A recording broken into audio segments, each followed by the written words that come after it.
talking today about strength training and specifically about lifting heavy. Now, this is for you if you have heard the term lifting heavy or you've been told that you need to lift heavy after 40, but you're wondering what exactly that means and how you can apply it to your life and to your training. So if you follow the peri/menopause experts like people like Stacey Sims, Mary Claire Haver, Gabrielle Lyon, to name just a few, you might have heard them say that you need to lift heavy to see results after 40. You hear that term a lot these days, right, in the perimenopause, menopause space, that it's important to preserve muscle and to increase your bone density, to speed up your metabolism and to help with fat loss. All of those things are true. And all of this talk and focus on strength training for women over 40, I think is fantastic. And it's something I've been practicing and advocating myself for a long time now, more than a decade. And I think it's really important and awesome that we're highlighting this important habit. I think most people are more aware of its importance during perimenopause and menopause, strength training that is. And the truth is the benefits extend beyond aesthetics of fat loss and toning your muscles. There's things like building strong bones. We know that increasing your strength and your muscle mass is super important, critical for building strong bones and guarding against osteoporosis and fractures from falls. We know that it's protective against degenerative diseases or conditions like dementia and Alzheimer's and things like that. Our muscle has even been called the organ of longevity, just because of how powerful it is for all sorts of reasons for our health, particularly for women as we age. But you might still be left confused about what exactly people are talking about when they say you need to lift heavy. So I'm going to talk about what that means exactly and then how you can apply it to your life. Because to be honest, I do get a little bit annoyed when there's this blanket advice bandied about to lift heavy, because I think a lot of women will either be intimidated by the term, either picturing sort of muscle-bound blokes or like super buff women in the gym and think, well, that's beyond me, I can't do that, or I'm not going to get there, so I'm not going to even aim for that. Or they'll go too hard too soon. And I think lifting heavy means you have to go in and deadlift 100 kilos off the bat, and they'll get injured. And then what happens obviously is you think, oh, you get injured lifting weights, so you think, oh, lifting weights must be dangerous, so I'm just going to go back to my gentle exercise, my walking and Pilates, and leave the weightlifting to the burly blokes. So we do get a little bit of both of those, I think, when we just talk about lifting heavy. So I want to start with the why, quickly cover off why it's important to lift weights, just strength training, and then I'll cover what exactly lifting heavy means, what it entails, and how you can apply it to your life. I think quickly important to cover, like, why are we all of a sudden hearing this term about these lifting heavy? I've been training and I've been in the sport and athlete kind of arena for a long time, even well before as a PT. I was a sports coach and I've worked in sport in a newspaper, and so the term lifting heavy is way more common these days than I've ever seen it, particularly for women. And I think in previous decades it was all about the high reps and the light weights, things like pump and Pilates were all the rage, and a lot of us, if we grew up in the 80s and 90s, that kind of era, we would have done at least one of those. But now there's more and more evidence emerging, and that knowledge is becoming more mainstream, that as estrogen decreases, as it does during the perimenopause transition, and obviously in menopause it drops off a cliff, that it becomes increasingly difficult to build muscle. Estrogen is very important for building muscle, and as we get less and less of it, it's much harder for us to build or even maintain the muscle that we have. So what we need is to send stronger signals and stronger stimulus to our muscles to say, we want you to grow rather than atrophy. We want the muscles to grow and put our fuel, our food towards muscles and not towards building body fat. I think most of us would agree that we'd rather have muscle rather than body fat, or increase muscle rather than increase body fat as we age. So you probably have heard these stats bandied about too, that, you know, every decade after 30, for inactive people, if we're not strength training, if we're not actively combating this muscle atrophy, we're going to lose about 3 to 5% of muscle mass per decade. It doesn't sound like a whole lot, but then that increases, that starts to speed up during the menopause transition when the estrogen is waving goodbye. So if we don't do anything about it, we're going to become very quickly less muscled and higher body fat. More body fat, less toned, weaker, slower metabolism. There's no upside to this trajectory. So we want to really send those strong strong signals to the body to build muscle. It's also why we need to eat more protein during this phase as well, because that's what fuels the muscle growth and what kind of sends the signal to the body to build muscle and not to turn it into body fat. Not to turn the food into body fat. Muscle doesn't turn into fat, just to clarify there. I talk about those signals. If we think about it like this, in our 20s, anything we did had a good effect. We could whisper, build muscle. Like, we didn't have to do a whole lot, and we held on to our muscle at the very least. If not, we're able to build it fairly easily. Now in our 40s and 50s, we have to shout at the muscle, we want you to stay, please stay. So that's the kind of very brief why of why we need to lift heavy as we get into our 40s and 50s and beyond, into this perimenopause, menopause transition. Now the what. Now this is probably what you've all been waiting for, no pun intended. Let's cover the what. So what, I get a lot of questions and I see a lot of women asking the question, what exactly does lift heavy mean? It's a very non-specific blanket statement.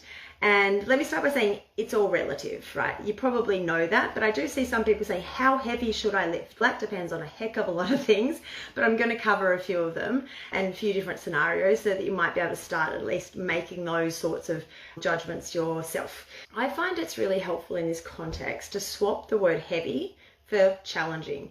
If we were to say to you, I want you to lift weights that are challenging as opposed to heavy, because heavy for me might not be heavy for you and vice versa. So weights that are challenging, and challenging is also relative because it depends on the person, but also the exercises that you're doing and the rep range and the sets that you're doing as well.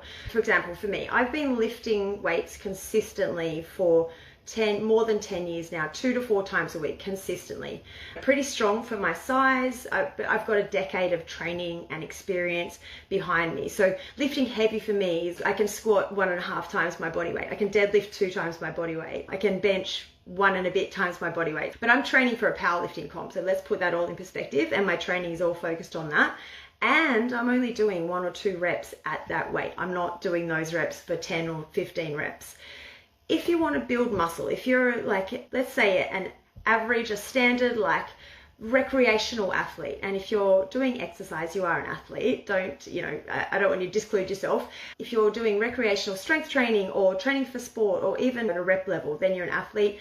If you want to build muscle, you don't need to go to that extreme of those 1 or 2 rep max. And I actually discourage it for most women over 40, 50 for a couple of reasons that I'll tell you about in a minute. Not that you shouldn't do it. Obviously I am, so I can't say don't do it. I think it's amazing for some people, but it's not necessary is what I want to say. There's a range of reps that are effective for building muscle and strength. And we know that range is fairly big, and it's anywhere between 3 to up to 30 reps is effective for building muscle if you have this one condition, and that is it has to be challenging regardless of the rep range. So obviously your challenging for 3 reps is going to be very different to challenging for 30 reps. You're not going to be able to do the same weight for 3 reps as you can for 30 reps. But the key to building muscle and strength is that whatever rep range you choose, so however many repetitions of the exercise you do, it should feel challenging for the last 2 or 3 reps. As in, you probably couldn't do another 3, 4, 5 reps with good form. So challenging, again, relative, it's got to be with good form. You might be able to bang out a couple of really ugly looking reps with terrible form. That's not what we want, but you couldn't do another 3, 4, 5 reps at the weight you're using with good form. Then you know you're in the challenging rep range. Like I said, it is all relative. If I do 3 reps of an exercise, all of them are going to be challenging for me. I would struggle to do 5 or 6 reps at that same weight with really good form. But if I were to do a higher rep range, I don't often go into a rep range of say 30 reps with a couple of small exceptions that I probably won't get into now, but like most people will go rep range of somewhere between 3 and 15 is a good number, I think, that you can go up to 30. But if I did 12 or 15 reps of an exercise, my weights are going to be much lower than if I were to do 3 reps of it, but it's still challenging for those last 2, 3 reps, right? So if I did 15 reps of squats, 15 squats, then 15 kilo dumbbells, 2 15 kilo dumbbells would probably be very challenging for me for those last few reps. So that is a really good way to assess yourself, to self-assess whether you are lifting heavy enough to get that muscle stimulus, to send them the signal to the muscles that we want you to get stronger and we want you to build. And let me just quickly clarify, anyone who trains with me knows this already, but women are not going to get bulky from lifting weights. Can we just nip that myth in the bud right now? We don't have enough testosterone. You probably have to take anabolic steroids in order to even think about getting bulky. So we're just talking about building strength, building muscle, increasing the muscle fibers a little bit, right? So that you are strong, toned, I hate that word. It's used in the general sense, strong, athletic, lean, whatever you want to talk about. Let's quickly, I was just going back to what I was saying there for the 15 reps for squats. That's going to be a very different scenario if I was doing a smaller muscle group like lat raises. Anyone who's ever done lat raises before knows it's such a humbling exercise. So I might use 4 kilo weights for lat raises and feel that is challenging too. So obviously the exercise matters too. Now here's where I want to just make sure that this is really clear, because people at the start of their weightlifting journey, it's going to be or strength training journey, a very different definition of challenging to people who've been lifting for 1, 2, 3, 4, 5+ years. If you're at the start of your strength training journey, if you're very new to this, then you want to start by getting really good at the technique and the form for your different exercises before you think about lifting heavy. And this is where I do get a bit worried about this whole message to lift heavy. Like I said earlier, that if people go like a bull out of the gate, like I'm going to just grab some 10 kilo dumbbells and go straight into it when I've never strength trained before, then you're probably going to get injured. And the most important thing when it comes to strength training, like anything, is to be consistent. So you want to make sure you get the form, the technique right first, and then the conditioning. So the time and the reps and the repetition and the experience of doing the exercises, then we can start to think about increasing the weights when your form is really good. My goal as a trainer, most of you will know that I'm a trainer, in-person trainer, as well as being a health coach and nutrition coach. And my goal for all my clients is to get them lifting as heavy as they can manage with really great form. So I would never tell someone to go up a weight if their form wasn't already excellent and I thought they could handle it, because consistency is the most important thing. I don't want my clients to get injured. I don't want any of you guys to get injured. I want you to do it safely, but also know that you're probably capable of more than you think potentially. But the whole idea is we start slowly, like I said, get good form, build up be consistent with it. Geez, I've used that word a lot. And then we can increase the weight. So to the point where we find it challenging. Now, challenging is also going to change. Like the goalposts are going to change.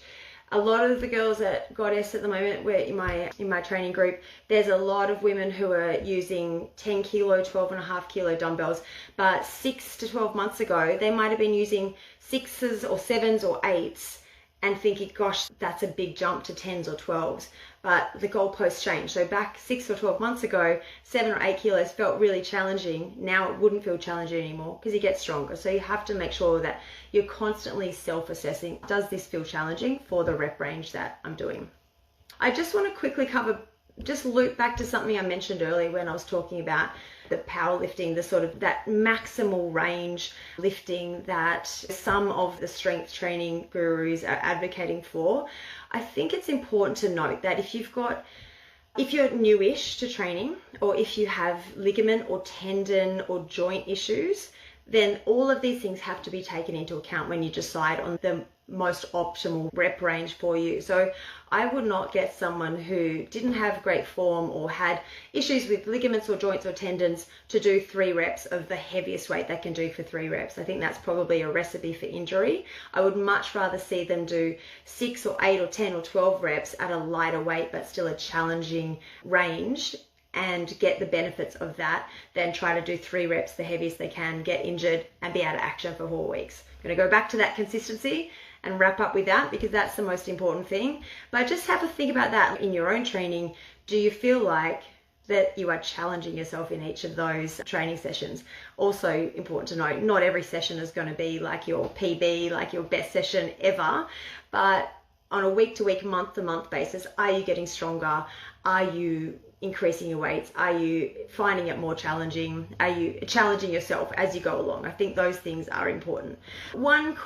I'm going to just touch on this now. I wasn't going to, but one of the other topics that was one of the options for this week's Facebook Live, and I might do it next week instead, or the week after, was what are the best options, exercises for toning? And I put the inverted commas, because really when people talk about toning, like the general definition of toning is being able to see, being fairly lean enough to be able to see some muscle definition. And I think what a lot of people think creates toning, things like these, for example, I'll get into that on another day, is not optimal for toning. So what we want when it comes to toning is strength training to build the muscle and nutrition to get rid of the body fat, right? Those two things combined in an optimal state is what's going to create a toned body, not light weights, heavy, like high repetitions, the way women used to train maybe back in the 90s, right? Or even before that, the 80s. So we want to make sure that the strength training, this heavy lifting, this challenging lifting that I've just talked about is a really key component of our definition of toning. So just wanted to touch on that quickly. Let me know if you have any questions when it comes to any of this, and I'll talk to you guys soon. Bye.